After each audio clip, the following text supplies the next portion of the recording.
Diversos povos foram importantes para a nossa formação cultural, mas talvez poucos possam ter sido tão importantes quanto os gregos e os romanos. Eles influenciaram até a nossa língua. A maior parte das palavras da língua portuguesa vieram do grego e do latim, além de muitas outras influências. Algumas delas são bem sutis, como o grafien, que séculos depois daria origem ao termo grafite. Eu sou Ana Paula. E eu sou o Emerson.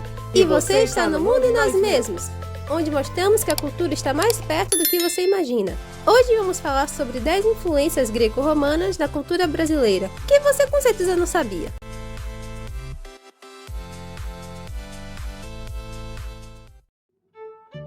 Primeira influência. No passado, poucos povos viam cortar a barba como algo bom. A barba era considerada um sinal de masculinidade, sabedoria, e alguns povos inclusive consideravam vergonhoso cortar a barba. Por outro lado, isso era algo comum entre os gregos e os romanos, apesar dos romanos gostarem mais disso que os gregos. Afinal de contas, os gregos amavam filosofia e parecer sábios por consequência. Qualquer coisa que fizessem parecer mais sábios e relevantes, como por exemplo uma longa barba, era muito bem-vindo. Já os romanos cortavam a barba apenas porque achavam bonito e civilizado ter um rosto lisinho. Apenas isso. Segunda influência. Os gregos eram um povo que valorizava a arte de uma maneira muito especial. Eles acreditavam que a arte era fruto da inspiração e que ela seria vinda das musas, deusas gregas da inspiração. Por isso, guardavam essas pinturas e esculturas, formando galerias de arte para que outras pessoas vissem e que pudessem ser vistas até pelas próximas gerações. Essas galerias de arte passaram a se chamar museus, que é um nome que é uma variação do nome musa. Aos poucos, outras nações foram adotando essa prática, que, é claro, existe até hoje. E já que falamos de museus, que tal saber mais sobre um dos maiores acervos de arte da América Latina? Estamos falando do MASP, o Museu de Arte de São Paulo. Dá uma olhada no nosso último vídeo. Terceira influência. Olha, eu não sei se vocês já repararam quanto estádios de futebol são parecidos com coliseus romanos. Tanto os gregos quanto os romanos realizavam diversos esportes e atividades nos coliseus, como é o caso das Olimpíadas, as corridas de bigas, lutas de gladiadores, etc. No geral, fizemos apenas algumas pequenas mudanças na estrutura, mas a ideia é praticamente a mesma. Só que hoje a gente não luta com gladiadores, a gente joga futebol e tal. Quarta influência. O teatro, como a gente já sabe, é uma das formas de arte mais apreciadas pela humanidade até hoje. E os gregos também gostavam muito delas. Eles construíam teatros com uma acústica muito boa e feitos para que a plateia conseguisse ver e ouvir os atores de qualquer lugar de onde estivessem. Hoje em dia isso não parece muito especial, mas para a época isso era algo simplesmente genial. Com o tempo, outros povos na Europa começaram a copiar este estilo, até chegar aqui no Brasil. Quinta influência. Os pilares são uma das estruturas mais importantes em uma construção, mas não era muito comum usarem pilares redondos.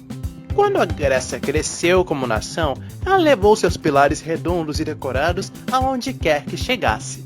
Sexta influência. Encanamentos. Romanos, além de serem ótimos guerreiros, também eram ótimos arquitetos. E para crescer como império, eles precisavam de bastante água nas grandes cidades. E para isso, construíram grandes aquedutos. Alguns deles passavam debaixo da terra, o que serviu de inspiração para que criássemos os sistemas de encanamentos modernos. Uma das maiores diferenças é que os romanos não dominavam a pressão tão bem quanto nós dominamos hoje em dia. Sétima influência. Alguns aquedutos romanos não passavam embaixo da terra, e sim em cima, formando uma estrutura que é praticamente, se não quase igual a um viaduto hoje em dia. Quer dizer, não que os viadutos sejam para transportar água, isso é só quando chove.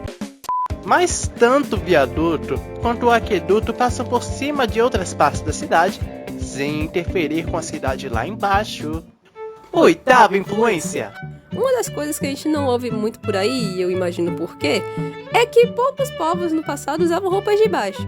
Mas os romanos criaram seus tipos de roupas íntimas, o subligaculum, que parecia com uma cueca ou calcinha, e o strophium, que era tipo um sutiã. Eles eram usados principalmente por atores e atletas durante o trabalho. Mas quando eu digo que eles usavam isso durante o trabalho, quer dizer que eles trabalhavam vestindo apenas isso.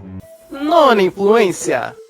Os romanos decidiram formar um sistema político bem complexo, feito para ser eficaz e evitar que algum imperador se tornasse, digamos, um tirano cruel. Esse sistema político foi admirado por diversos estudiosos ao redor do mundo e ao redor das épocas. E através dele, formaram o sistema de república que nós temos hoje.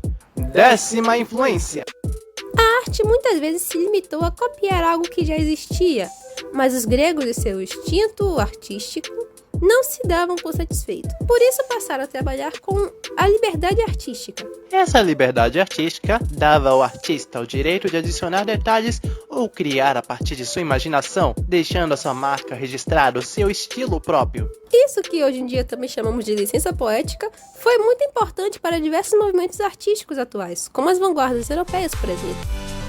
Essa foi a dose de cultura de hoje. Espero que tenha gostado. Não se esqueça de dar like, se inscrever e nos seguir no Instagram para saber de todas as novidades do mundo e nós mesmos. E se você é um fã de cultura, dá uma olhada no nosso site. Lá a gente posta artigos muito legais e fáceis de entender. Peraí. Se prepare para quando a gente chegar a 200 inscritos. Teremos uma surpresa especial para vocês. Fiquem ligados. Bom, é isso aí, pessoal. Até mais. Taleme Argotera.